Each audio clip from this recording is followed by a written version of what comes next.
Hello, beautiful people. Welcome back to Fireside Air Chats. This time I'm going to be talking to Brettney, Sister Brettney Per. I must say that this is starting off a bit nervous because you are so professional, so smooth in how you speak, but I have no doubt about your heart because you show up with such openness and generosity. So that's what gives me comfort. Like, Spewer, it's going to be okay. And the few times when I've seen you like letting loose have been freaking awesome. So I'm hoping that today I'm going to get a much more laid back and relaxed Brettney. But yeah, go ahead, man. Please tell me about yourself. Who's Brettney? Sifaway, thank you so much for doing these fireside air chats, and thank you so much for asking me to join you in this as the second person. I am super honored to be asked and also be interviewed by you because you are an incredible, incredible man as well. So, starting off with gratitude. For me, it's always challenging to know what to share and where to really begin, but I will try to fulfill this chronologically. I was raised by a single mom, but also lived in a multi-generational household. So my grandmother, it was pretty much her house that I lived in for the first 19 years of my life. And I had aunts and uncles in and out through that period of time. My dad was only in the picture briefly. We only had a few visits with him. Then around the age 6 or 7, he pretty much disappeared. Also nearby, I had my great grandparents, so occasionally I would go spend time with them.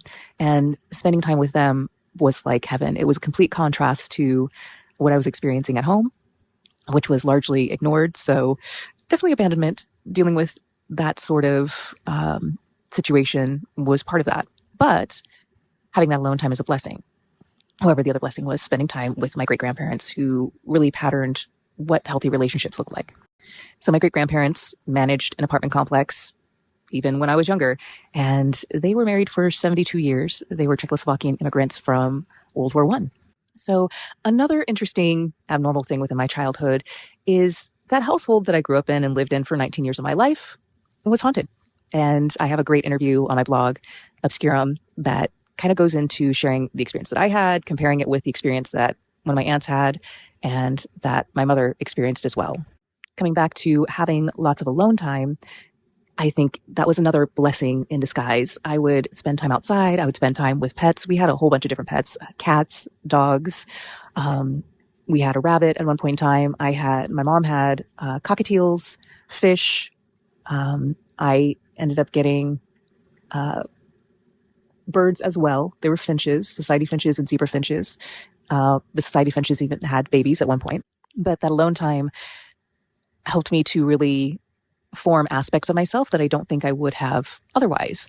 I really engaged with nature on a very different level. And this is where my ideation on the esoterics, where my knowledge from that comes from. And I also do somewhat consider myself an empath. I just don't like donning that label because there's too much other things associated with it. And I try to really bring a scientific and analytical mindset to what it is that I do and experience.